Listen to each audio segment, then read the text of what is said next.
¿qué tal? ¿Cómo están? Si es cierto el dicho que dice no hay nada nuevo bajo el sol, lo es sobre todo en el mundo del arte, que siempre se ha nutrido de los genios del pasado, adaptando y transformando sus hallazgos.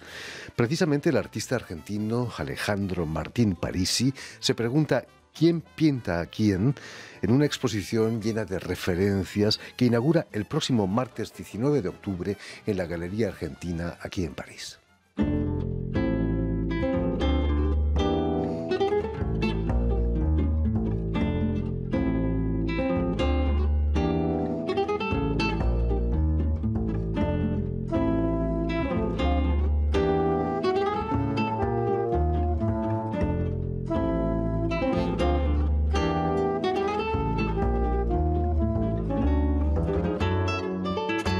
Para hablarnos de esta exposición y de su manera de ver el arte y su historia, Alejandro Martín Parisi ha sido tan amable de venir hasta nuestros estudios. Gracias por invitarme. No, es un placer realmente tenerte aquí entre nosotros. Déjame que explique ante todo que has nacido en Buenos Aires en 1982, si no me equivoco, en cuya universidad vas a realizar estudios de administración y gestión de empresas. Sí, en la UBA. Sí. Un universo realmente alejado del mundo del arte, ¿no? Bueno, empecé a pintar el mismo año en el que empecé a estudiar administración de empresas. Era como una especie de antídoto quizás contra... Me lo propuso mi padre, extrañamente. Me dijo, pintabas bien en el colegio, dibujaba bien. Y eso era todo el arte que yo tenía hasta ahí. Pero como para tener un hobby o algo para hacer al lado. Y yo decidí estudiar administración de empresas porque quería ser independiente. No importa lo que yo haga. De hecho, no sabía qué quería hacer. Quería quizás tener un barco o un restaurante. No lo tenía claro, pero quería ser mi jefe. Eso sí lo tenía claro. Esa imposición familiar de tener un porvenir asegurado ya viene del siglo XIX, ¿no? Muchos artistas se vieron obligados extrañamente, de hecho, no fue impuesto por mis padres. O sea, lo decidí yo, digo, si quiero ser independiente, tengo que saber administrarme. Y ahí fui a estudiar eso. Eso es lo que falla en muchos artistas, ¿no? Que son grandes artistas, pero no saben administrar su colección. Sí, creo que tenés razón, después de haber estudiado eso, aprendí algunas cosas. Terminé la carrera. Y después vi la diferencia entre mis amigos pintores que no habían estudiado como yo. Mi cabeza funcionaba distinto. ¿En qué sentido? Tenía una visión más de poder organizar. De hecho, formé un grupo de pintura con 7 artistas más. Se me ocurrió. Tuve una idea un día de... Quiero hacer muestras en museos. Y digo, ¿cómo hago para que el museo me escuche a mí? Yo tenía 23 años, creo. Se me ocurrió, formo un grupo de artistas con una obra fuerte. Hablamos y voy a los museos. Y lo hicimos. Y funcionó. Funcionó, sí, hicimos en 3 museos. Y al mismo tiempo... Eso fue por estudiar, yo creo. Por supuesto. Quizás no, quizás era... Ya de chico se me ocurría, tenía como... La palabra ahora sería emprendedor, una cosa así. Hoy en día un artista es un emprendedor, un micro. Cada pintura es un emprendimiento. Por supuesto. Y que además tiene que vender sus obras para sobrevivir, ¿no? Tal cual. Bueno, sí, todo el mundo tiene que venderse en realidad, ¿no? No importa en qué profesión. Pero en pintura uno vende algo muy personal, quizás. Una parte de ti, quizás. Una parte, sí, una visión del mundo y... ¿No crees que...? Una visión que es bastante amplia, que no es tan fácil de definir qué es. Después cuando uno habla de eso... Perdón. De hecho, no es tan fácil. Porque la pintura es sin palabras. Son colores, son líneas y formas. Y de hecho para llegar a eso... uno se escapa un poco de las palabras. Después hay que reencontrarlas para poder hablar de eso, ¿no? Como ahora, por ejemplo. Pero ¿no crees que el arte debería liberarse de esos imperativos económicos, ¿no? El arte puro, el arte por el arte, como decían los franceses. El arte por el arte. O sea, el arte es libre, el arte está siempre libre. Somos las personas que después necesitamos venderlo. Por supuesto. Pero el arte... Y los galeristas. De hecho, lo bueno de hacer una pintura es que no hay especulación posible. Yo no sé lo que piensa el otro. Entonces mejor hacer lo que yo quiero hacer y venderlo si yo lo creo es más fácil, ¿no? Alejandro, no hay que hacer como el artista callejero británico Bansky, que vendió en una Hay gente subasta muy hábil, ¿no? Como él. vendió una subasta y la obra se autodestruyó justo después de haber sido adjudicada en más de 1 millón Seguro de eso euros. hace que la próxima sea más valiosa todavía. Imagínate, ¿no? Esas son estrategias. Hubo muchas estrategias de escapar al mercado y lo único que hizo fue aumentar el valor de esa obra. En el fondo lo que quería era eso, No ¿no? es mala idea. Lo que quería era que la gente hablase de su obra y que la contemplara. Y lo consiguió, ¿no? Exactamente, sí. Pero O sea, la- creo que la economía es una parte de la realidad también en la que vivimos y el artista, como cualquier otra persona, puede tratar de jugar con los elementos de la realidad y ver qué puede hacer con eso. por Y supuesto. la economía es una parte de eso también. ¿Cómo nace tu interés por el arte que te va a llevar a talleres de artistas como Ana Tarsia, que vas a frecuentar durante 6 años? Bueno, Ana Tarsia fue mi primer profesora y tuve mucha suerte que sea la primera, porque me marcó muy bien en el sentido de que nunca me quiso enseñar a pintar, no me quiso enseñar nada, de hecho. Y de esa forma me enseñó a mirar para adentro y a sacar. Yo me acuerdo al principio le decía, Ana, ¿qué pinto? ¿Qué dibujo? No sé, me decía. Estaba ahí sentado con la tela en blanco y esos primeros años, el taller de Ana éramos 10 personas, nadie hacía nada parecido al otro. Entonces aprendí a mirar para adentro y a respetar mi individualidad en mi creación. Era absoluta libertad. Totalmente. ¿No echabas de menos clases más académicas en una escuela de bellas artes, por ejemplo? Lo deseé al principio, porque estaba muy perdido. Pero después me di cuenta de lo que hizo Ana conmigo y se lo agradecí siempre. Porque es algo que quedó y eso nadie más te lo puede sacar. Que si hubiera sido el camino inverso, creo que muchos artistas tienen problemas después de sacarse encima el profesor con su mirada, ¿no? Ana sabía muy bien que el arte viene de adentro para afuera, es una expresión individual. Por supuesto. En el 2009 vas a trabajar como asistente del artista y también coleccionista holandés Erik Adriaan van der Green. Sí. La pintura flamenca fue la primera en cotizarse en los mercados, ¿no? Fuera Exacto. del círculo eclesiástico. Sí. Quizás, ¿qué aprendiste con Erik Uy, Adriaan?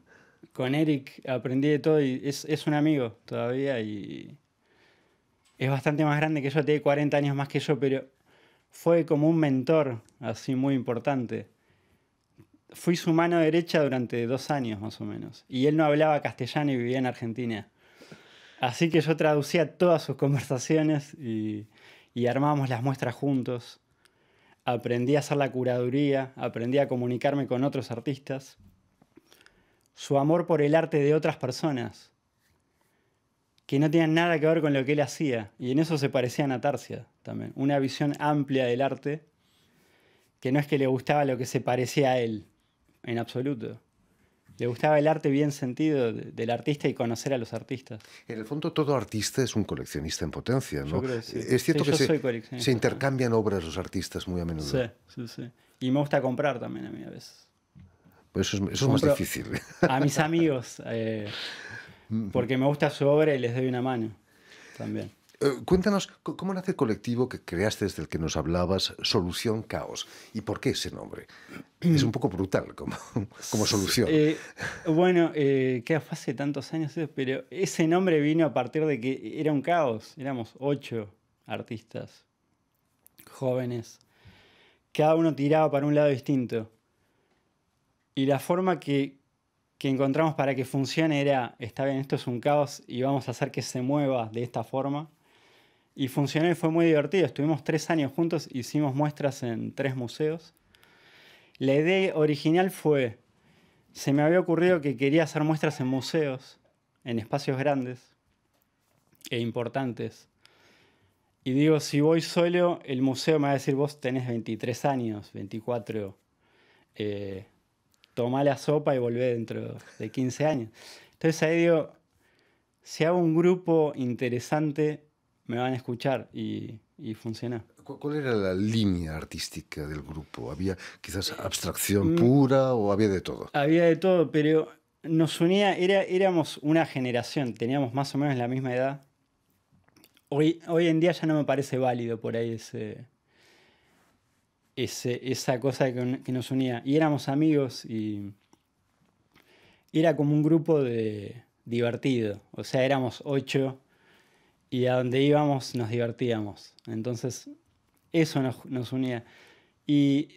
Pero compartíamos también, hablábamos de la obra de cada uno. Nos juntábamos todas las semanas a exponer cada uno su obra y discutíamos de eso.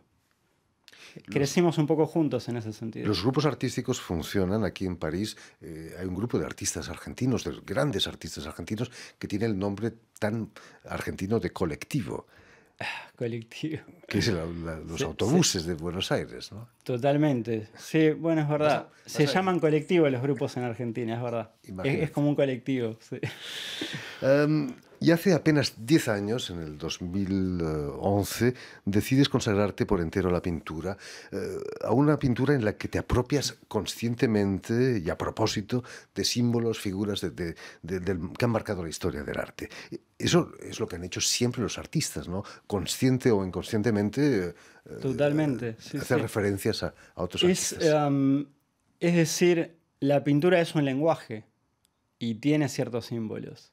Como la palabra tiene letras y frases y gramática, la pintura tiene figuras que se repiten a lo largo de la historia, composiciones, y entonces para mí usar elementos que existen en la historia de la pintura y ponerlos me sirve para decir esto que hago es una pintura. Y después ser absurdo y hacer todo distinto todo irracional, o sea, pero usando elementos para recordar que es una pintura.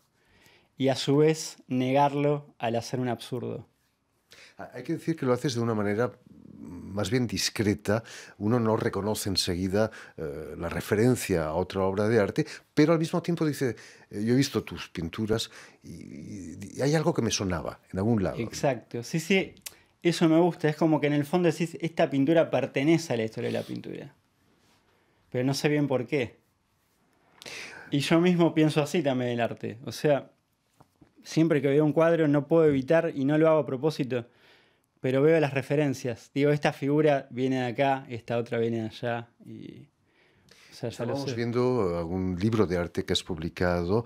Vemos una columna, un capitel de una columna corintia griega, ¿no? Sí. Es la base de la historia del arte, ¿no? Totalmente, es el Renacimiento, es como cuando empezaba la idea del artista y de la pintura. Y por eso me gusta usarla también. Además de que me gusta la columna, la simpleza. Es una figura vertical y nada más, y blanca. Es tan simple y tan bella que me gusta. Y en el 2016 vas a venir a París para cursar un máster sobre mercados del arte. ¿Qué es lo que hizo que te quedaras definitivamente, bueno, al menos hasta ahora, aquí en Francia? Estuve pensándolo 2 años antes de venir, de hecho.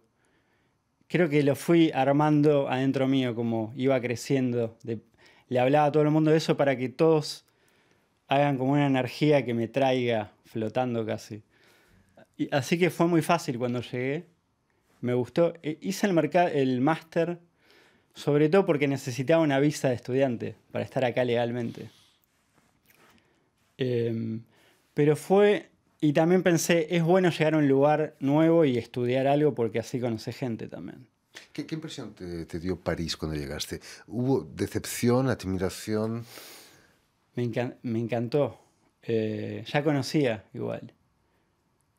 Pero me gustó mucho. No lo sentí tan distinto a Buenos Aires, pero poder ir a todos los museos todo el tiempo cuando yo quería. Y creo que el primer año fui al Louvre más de 100 veces, por lo menos. Imagínate. Sí. Además, el arte en París es algo cotidiano, ¿no? Las galerías. Es muy importante y toda la gente lo valora mucho. Te preguntan qué haces, soy artista y te preguntan cosas, te hablan de arte. Que eso por ahí no es tan así en Buenos Aires, aunque hay mucho interés por el arte, pero acá es como el taxista te habla de la muestra que fue a ver. Todo el mundo lo hace. Es como el pan cotidiano, ¿no? Exacto. Volviendo, Alejandro, a la exposición que inauguras el martes 19, allí en la Galería Argentina, ¿quién pinta a quién? Que es el nombre de la exposición. Sí. ¿Quién pinta a quién? Bueno, esa pregunta me la estaba haciendo realmente. Estaba pensando, yo hice ese cuadro, pero no sé bien lo que hice. Como todos los cuadros que hago, los hago así a propósito. Porque no me gusta pintar lo que sé. Me gusta pintar lo que no sé. Exacto. De hecho, creo que no sabemos nada en general. Y sabemos muy poco. Entonces, pintar algo que sé lo que es sería muy chiquitito. Entonces, creo algo que no sé lo que es y quizás no lo entiendo. Y me estaba preguntando, y soy como el creador de esa obra. Soy una especie de Dios para esa obra. Pero si yo como Dios de esto no sé ni lo que es, si Dios me creó a mí, quizás tampoco sabe lo que soy yo, ¿no? Y después pensé, y yo lo hice a ese cuadro para que el cuadro me diga algo a mí. Y después empecé a pensar, quizás el cuadro me hizo a mí. Y ahora sabe? No sé en realidad. Es muy psicoanalítico, todo ese razonamiento. 18 años de psicoanálisis. No, eso deja huella. Es muy de Buenos Aires. Por supuesto. ¿Qué representa para ti exponer en esta galería argentina que está en los bajos de la embajada de tu país aquí en Francia? Es una muestra muy importante para mí. Hace más de 2 años que no muestro. Así que es como un volver a mostrar mi trabajo. Tengo un texto increíble de Alicia Gojovna Ortiz, que es un honor. Es periodista argentina. Sí, espectacular. Y puedo mostrar lo que pinté en estos últimos 2 años. Y va a ser un recorrido bastante completo, yo creo. Y voy a mostrar 2 libros de artista que hice con un editor muy bueno también, Bernard Dumerger. Así que va a ser como bastante completa. Un recorrido de dónde estuvo mi mente en estos últimos 2 años y dónde está todavía, porque lo último que hice sigue estando como en el aire y lo sigo haciendo. Estamos viendo imágenes precisamente del libro esta, del de hecho, artista. la terminé hace bastante poco esta obra. Está fresca todavía la pintura. Está fresca y todavía me está haciendo ella a mí también. Imagínate. En fin, pues ya lo saben, tienen una cita el próximo martes 19 de octubre para el vernissage de la exposición de Alejandro Martín Parisi en la Galería Argentina aquí en París. Muchísimas gracias, Alejandro. A vos, Jordi, un gusto. Nosotros, un placer. Permíteme que dé las gracias también a Vanessa Loiseau y a Steven Helsley, quienes se han ocupado hoy de la realización del programa, y saludar también a nuestros telespectadores que nos siguen en toda América Latina a través de la cadena Unión Continental Latinoamérica, UCL para los amigos, que emite para todo el continente americano desde Montevideo, no muy lejos de Buenos Aires, ahí en Uruguay. Cruzando el charco. Exactamente. Y a ustedes, muchísimas gracias por su atención y les damos cita para una nueva edición de El Invitado de Radio Francia Internacional.